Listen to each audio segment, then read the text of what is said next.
Good afternoon, everyone. Thank you so much for gathering today for another Passion for the Words. This is the third event where we have had writers from across the world, in fact, today, sharing their passions for words, their particular passions. Now, Mel and Inês were both residents at the literary residency in 2015. During that time, they were engaged in a huge raft of workshops that they did in the local high school, and they worked very closely with the students there, introducing creative writing to their lives. They both returned in 2016 to run their own events at the festival, at the Fringe Festival.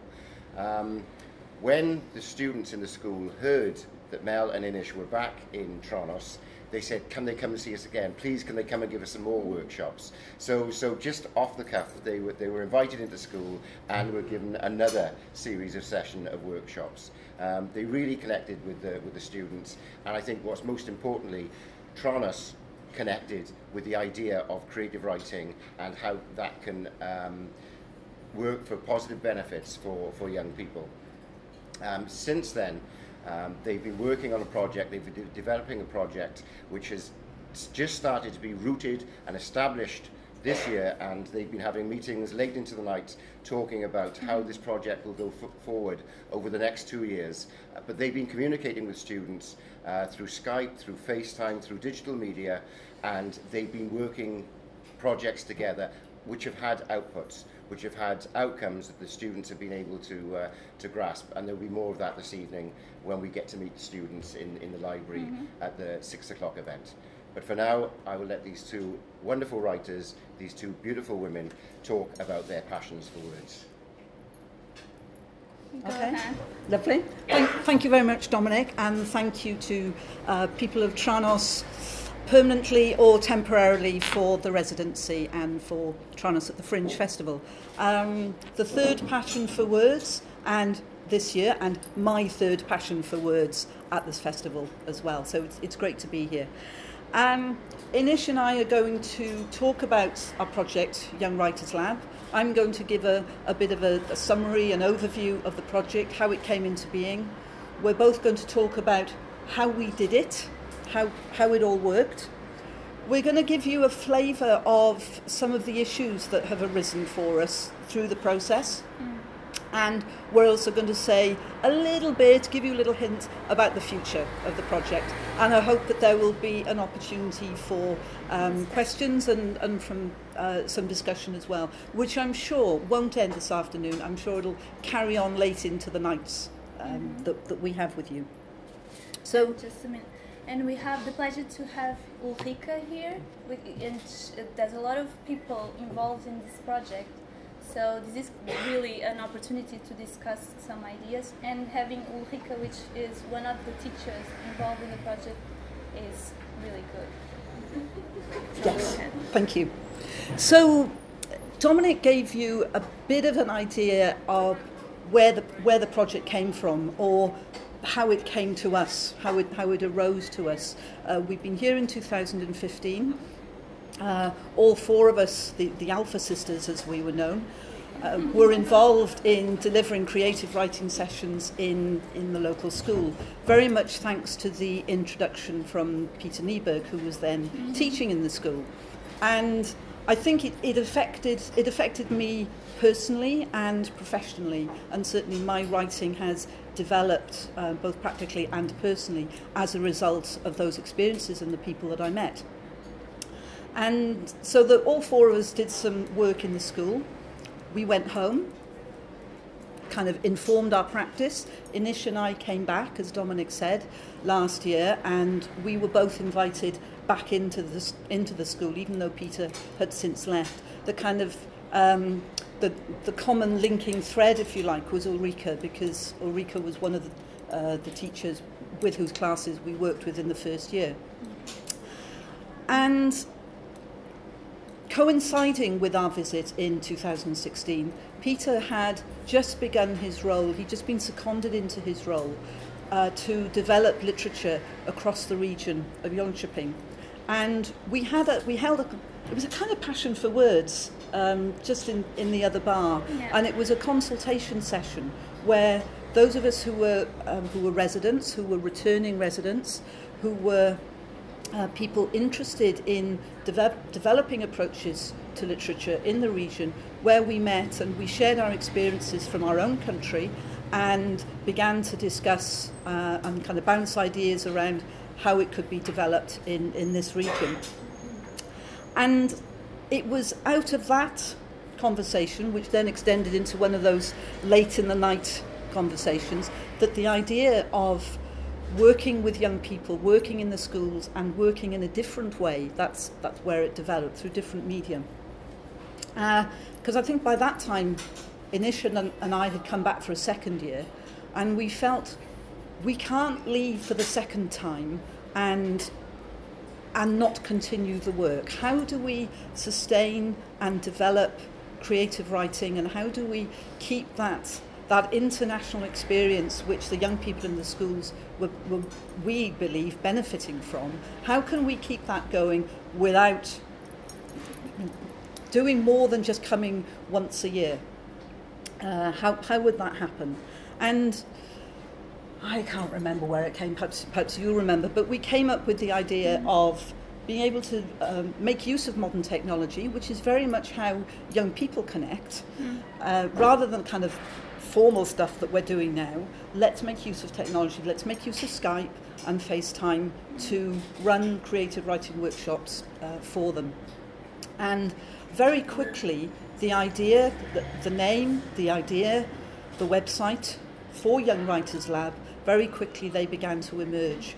And it's been one of those organic projects where Inês and I, with our enthusiasm and ideas, have said, this is what we would like to do. And I remember a conversation with Colm saying, look, we've got this idea, fantastic idea, this is what we're going to do.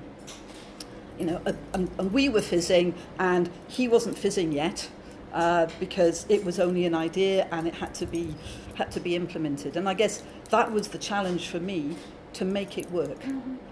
And then after this workshop with Peter, where we, along with Dominic and Chris, Chris, a resident in last year, the idea came up, and then we went to school. Yes.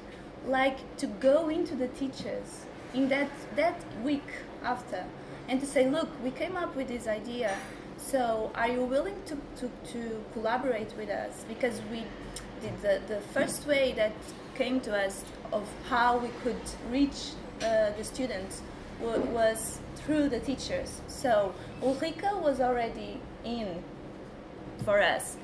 But then we had to go into other teachers, and once again Peter helped us to go into school to have these conversations with teachers, and for that time in 2016 it was more or less done.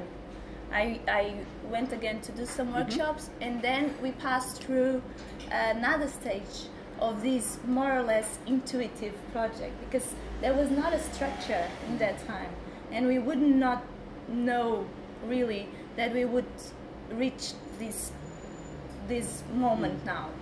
So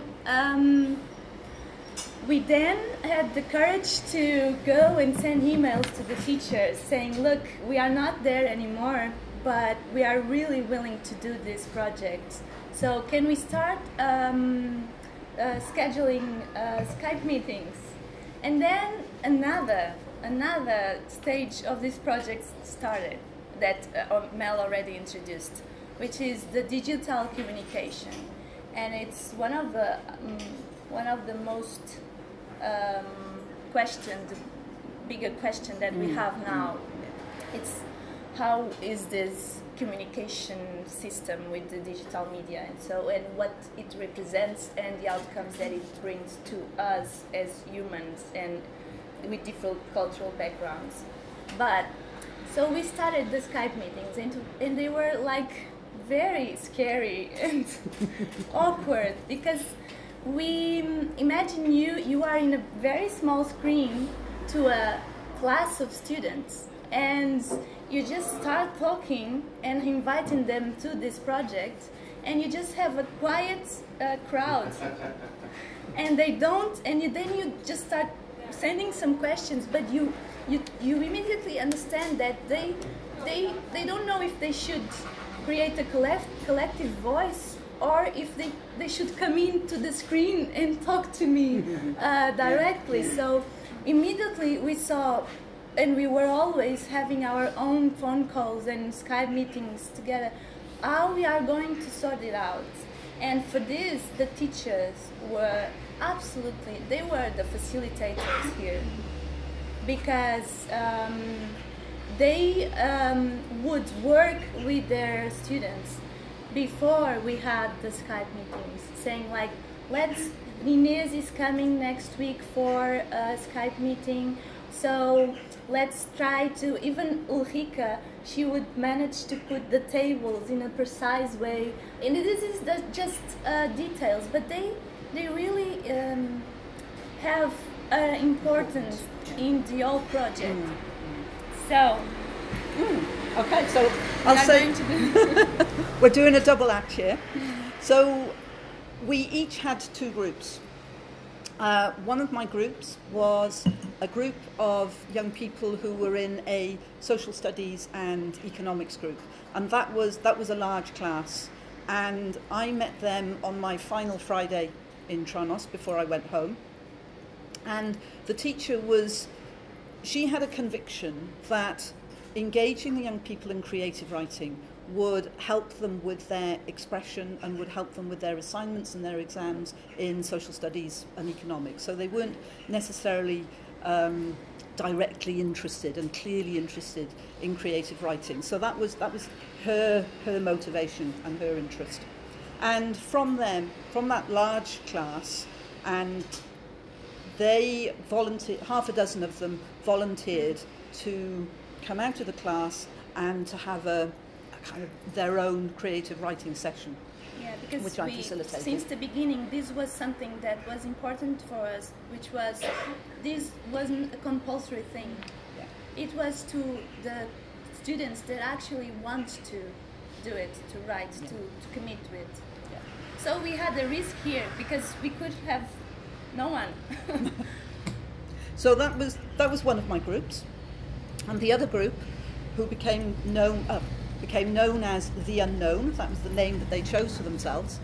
They were a group of drama theatre studies students, and their teacher, Anna Larsson, was, already they were creative young people. They were involved in creative arts and understood the benefits that creative writing could confer on them and their work. So that was a group of half a dozen, and then they had a group of half a dozen of a group who called themselves Mel's Gang. Which you can see here.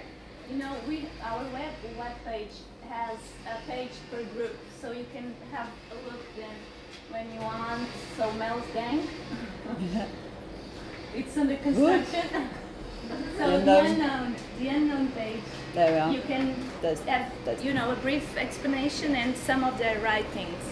So I met with the drama students towards the end of my leaving Tranås, and I think this is one of the key issues that we need to learn from this project, is that individual connection that we had both with the teacher, I'm looking at Ulrika now, both with the teacher in Tranås and with the young people, that we were able to establish that relationship very early on in a live setting, that it wasn't completely reliant on that sort of distant learning and distant engagement.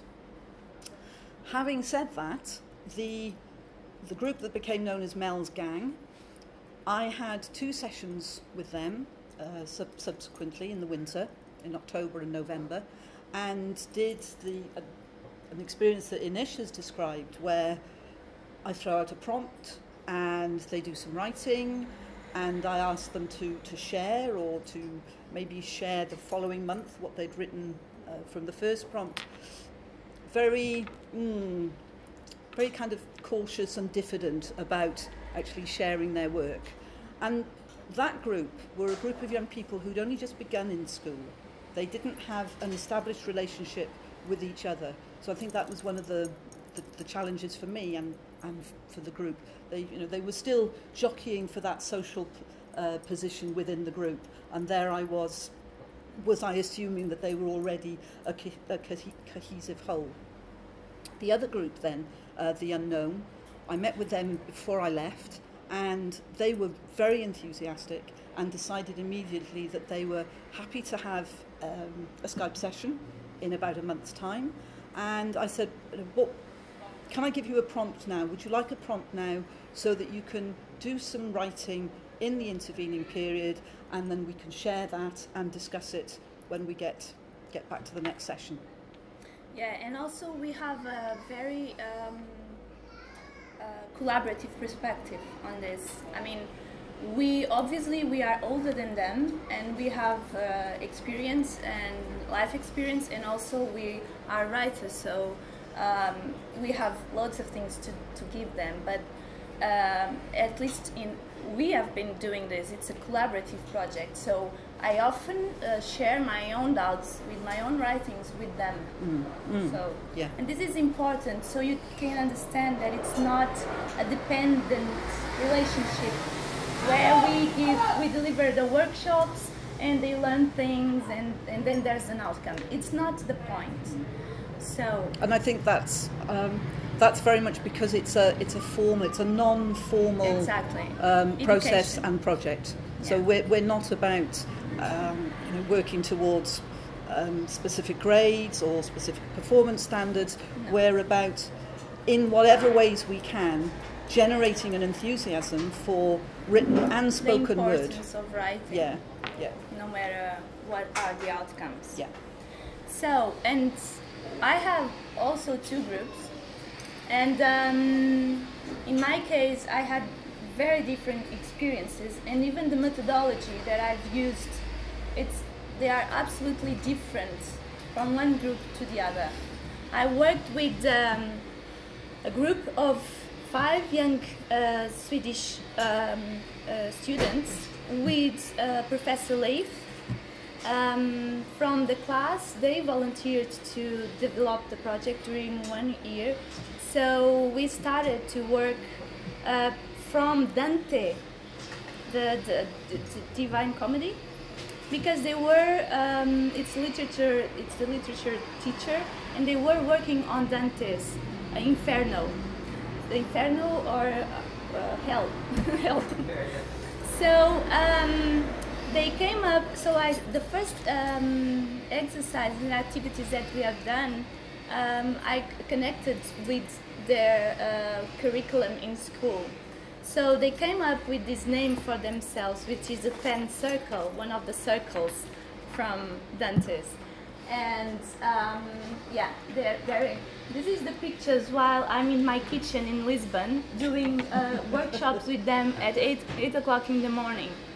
So, and with this group, we started to develop fiction work.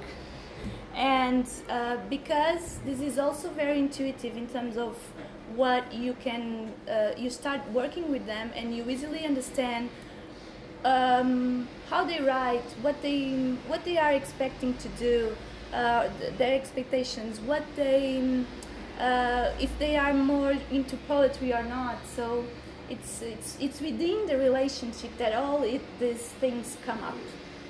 So we started with a list of words of what have you, tell me, do a list of words of every object that you touch since you woke up in the morning until you get school in 2016, and now we are going to do a book launch that came from this list of words.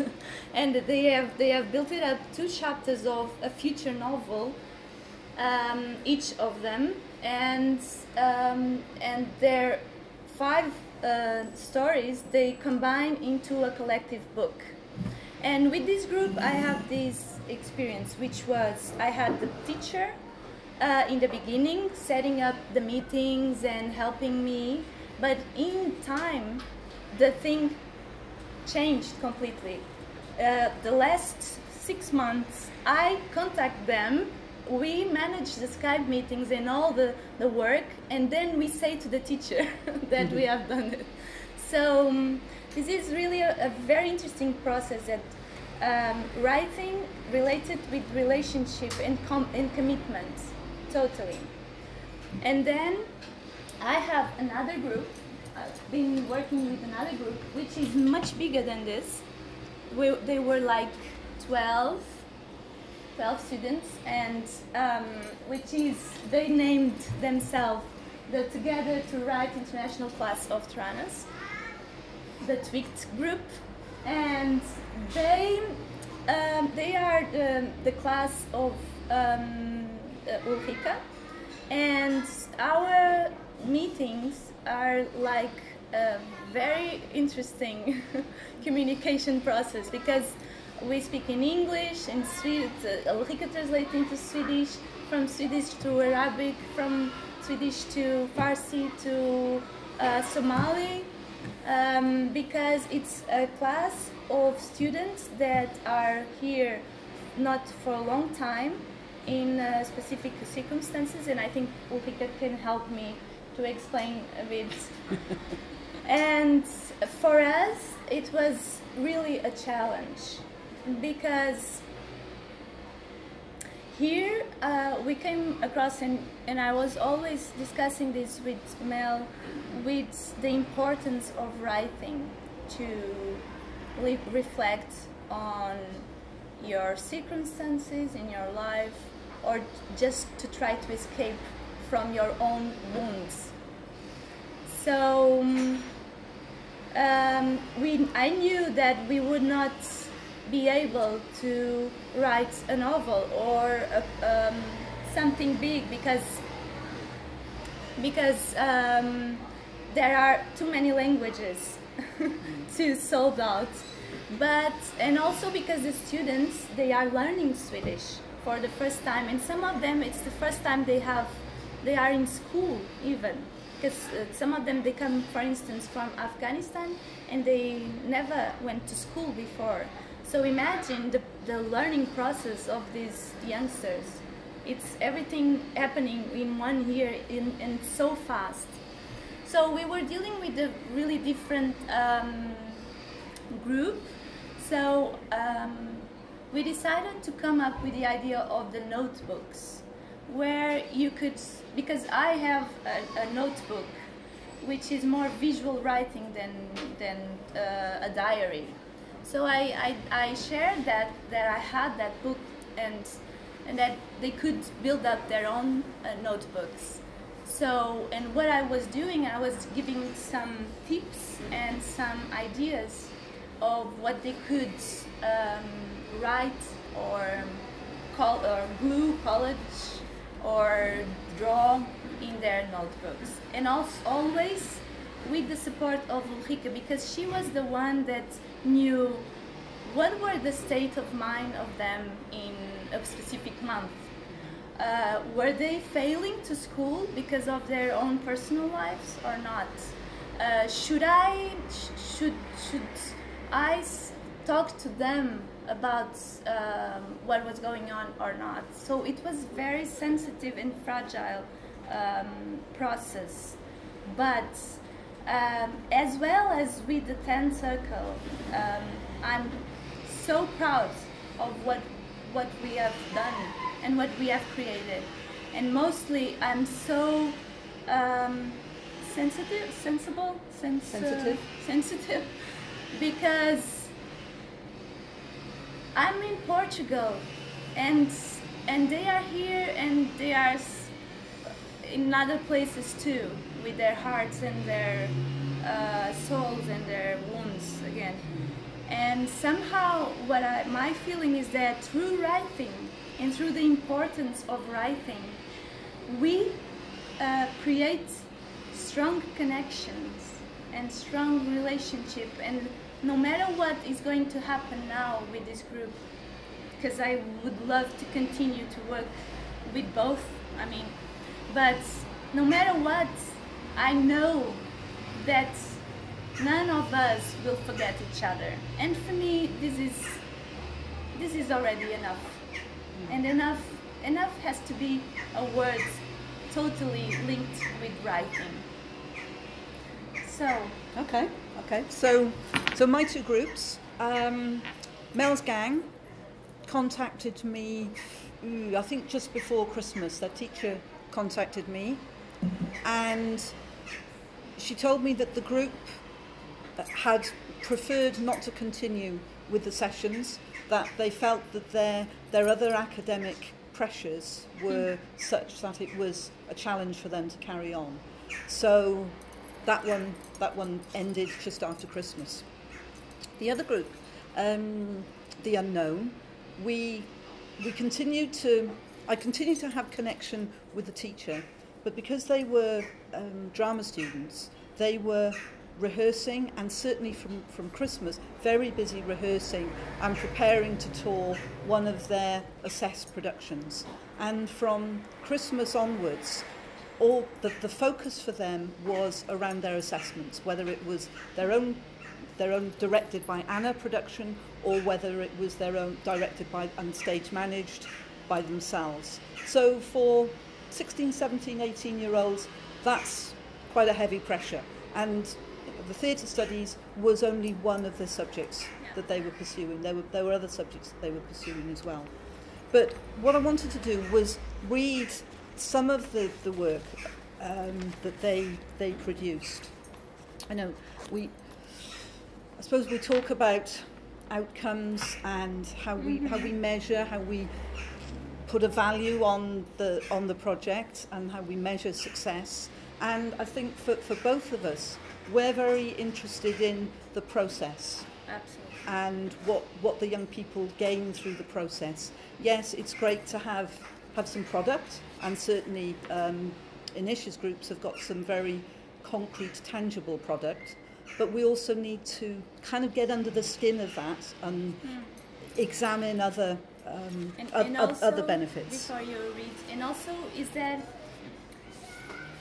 loads of results, they are not part of these outcomes, not the exhibition of the notebooks or the book launch, because sometimes it doesn't matter to keep everything as a product, you know.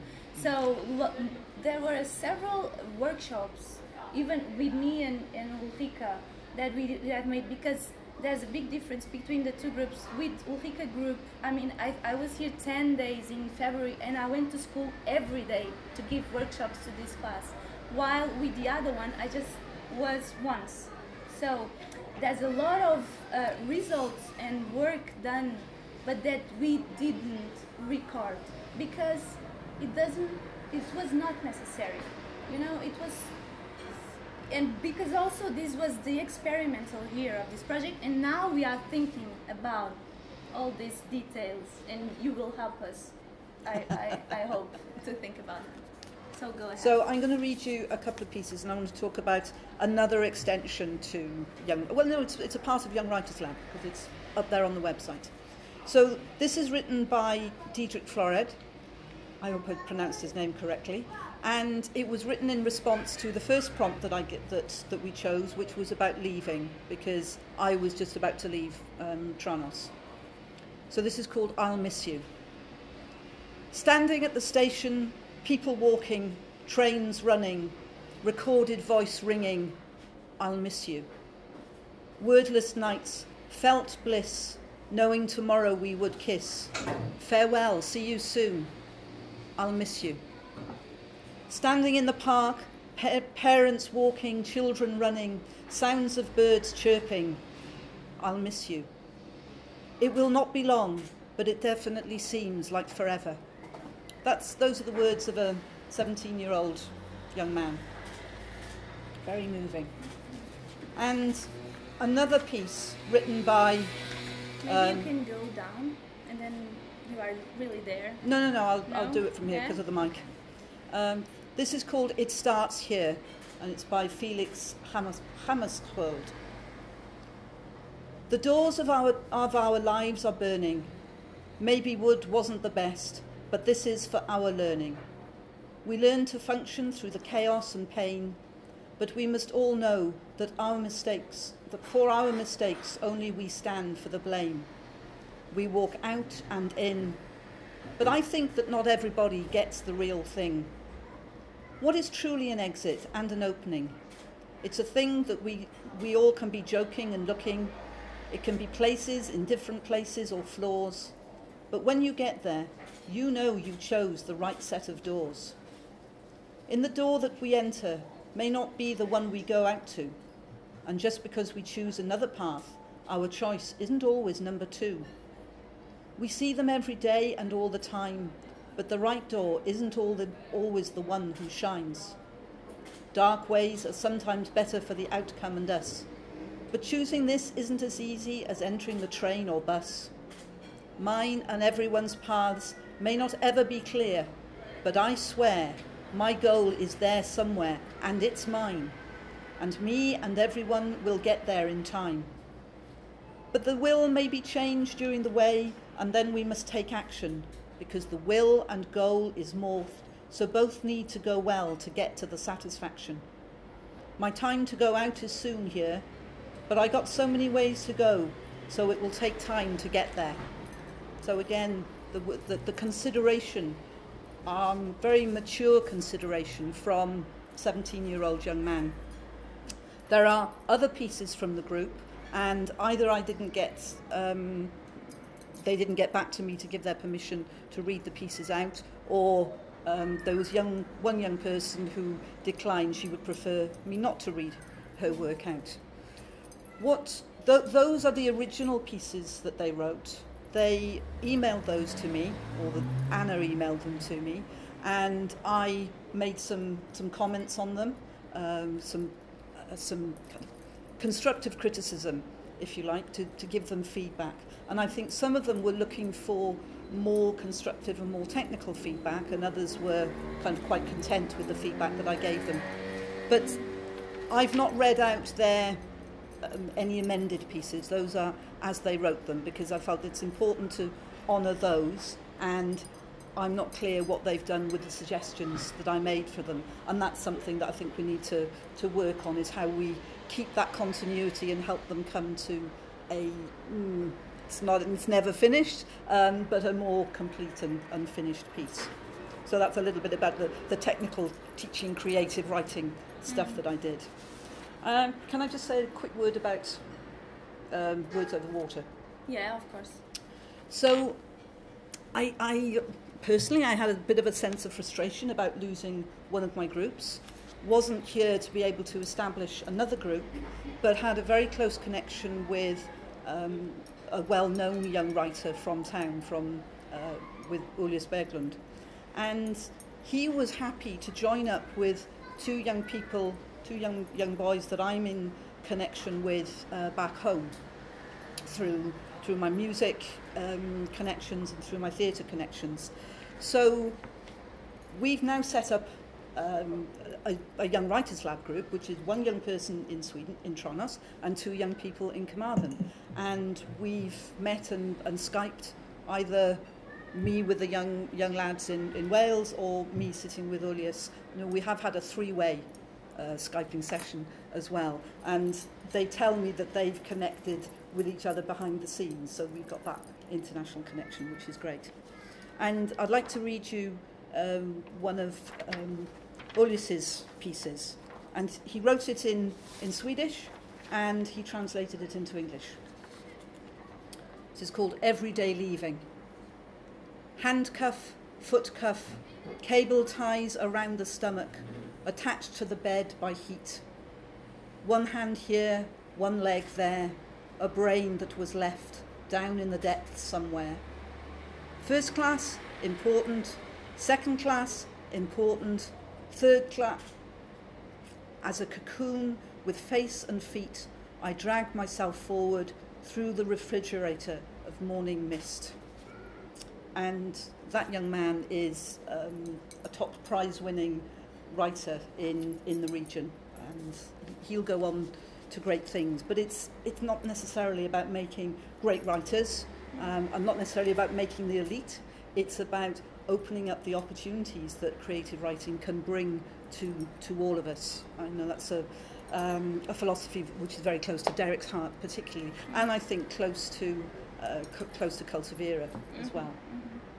And now you can do the bridge between this year and right. the next, just a sentence. So we're at a very exciting point. As a result of the work that we were doing, and Peter in his position developing literature across the region, Kultivera has been successful in securing 500,000 Swedish crowns to develop the project across the region over the next 2 years. Extending the project to become a community-based project as opposed to a schools-based project, to spread from Tranås to Jönköping and Vetlanda. They were the kind of stated centres for the development.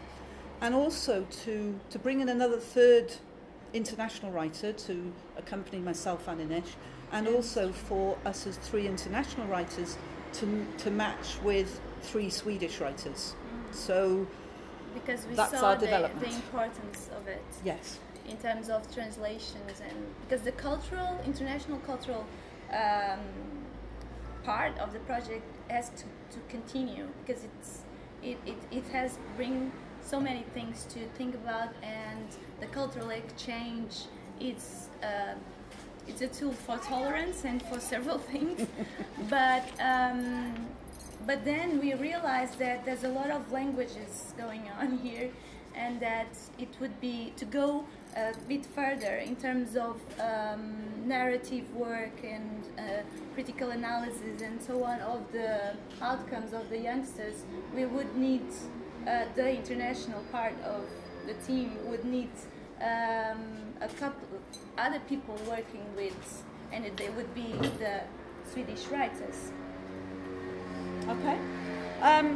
Like to say a little bit, just to run through the combination of the challenges and the issues for consideration for the project. And there are about half a dozen that we've identified, and maybe from you listening to us, you can think of others. So the first one, Inês, you said a little bit about the digital technology and the challenges that presents us, and how do we kind of understand and feel that engagement with a group when there's the cold screen between us. And it was certainly something that I was aware of, but I think you were more sensitive to that issue. The agenda.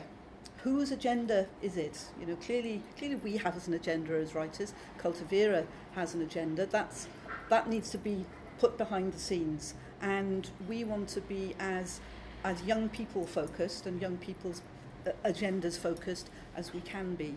And I think there were a couple of times for me in the project when that's why maybe it didn't succeed as well as it could have done, because there was a different driver there for some people. I think we need to be very mindful when we're recruiting people for the future that they understand what the project is about and kind of share our values and our beliefs about what's important.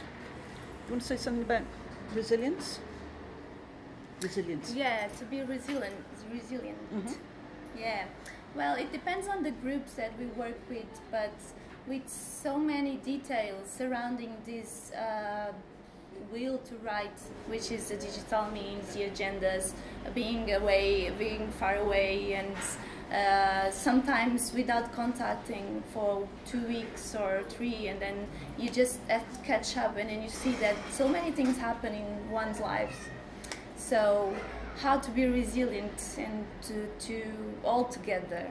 Yes. I mean, how we can build up in the project. Yeah, and I think for us as writers, I was very aware that Inês was working with some incredibly vulnerable young people, and what kind of support and supervision, yes, we might call it, what kind of support we would need as writers when we're hearing the stories that those young people have. Mm-hmm.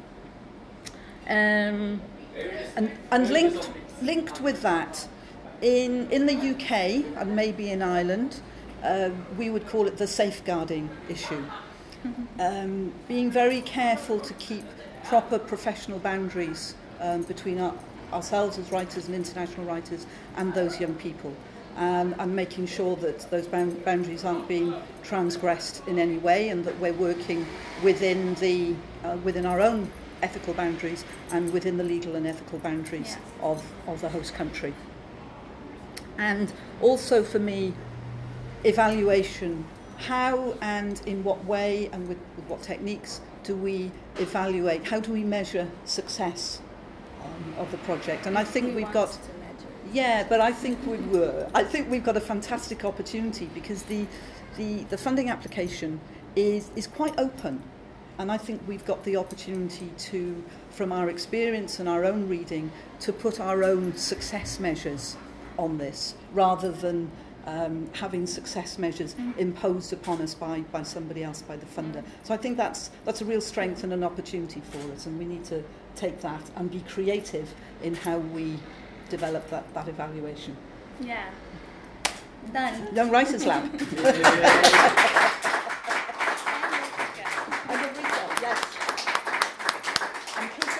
For their support. And after this, there's going to be a kind of young person, and everybody's welcome, young person's guerrilla poetry activity, where we're going to be chalking our words on the street, and then there's the launch and the exhibition event with Inês with in the library. 4 of the 10 Circle young writers there. Yeah.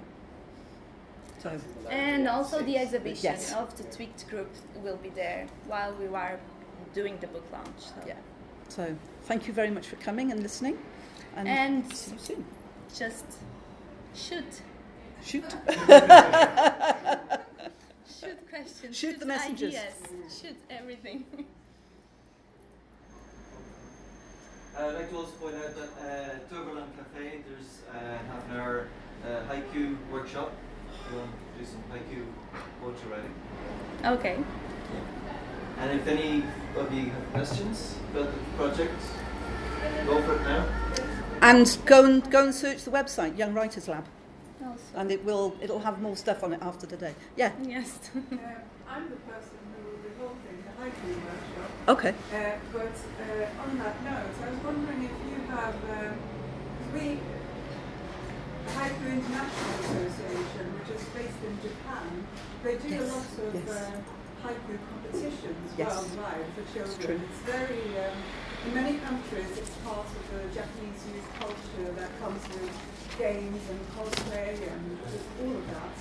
And I was thinking that it might be a way for you to find a common language within a very short poetry form, because basically you use your creativity to boil down a text into 3 or 2 or 1, maybe even very small lines. Yeah. And I feel that when I exchange haiku with other people around the world, because it's a very international community, that's probably the best way to describe it, with the various national haiku societies like British Haiku Sällskapet and Danish Haiku Society, you know, they're everywhere in Ghana and in Australia and Somalia, wherever you look really. But I'm thinking that what strikes me when I read and write haiku and exchange it is that sometimes you get the question when I speak of a growing African haiku scene, for example, that people will say, oh, isn't it really different, you know, reading someone's haiku from Ghana or from the Philippines. And the funny thing is that it's very, very transcultural. General, really, somehow. The observations that we as humans make of nature and life around us. So, quite contrary, you will find that actually we've got much more in common than we originally differences. thought. And it's very difficult to judge whether a poem is written by somebody in New Zealand or somebody in Japan. In a way. So it's a tip, I think. Yeah. Yes. Thank you. That it would be a possible way to find that common language within all of those languages. Yes. Yes. Definitely. Thank you for that. It's really helpful. I'll perhaps come and have a chat with you after our workshops. Yeah. Well, I'm doing the chalking. Maybe we can chalk haiku on the street. Yes. Okay. Thank you.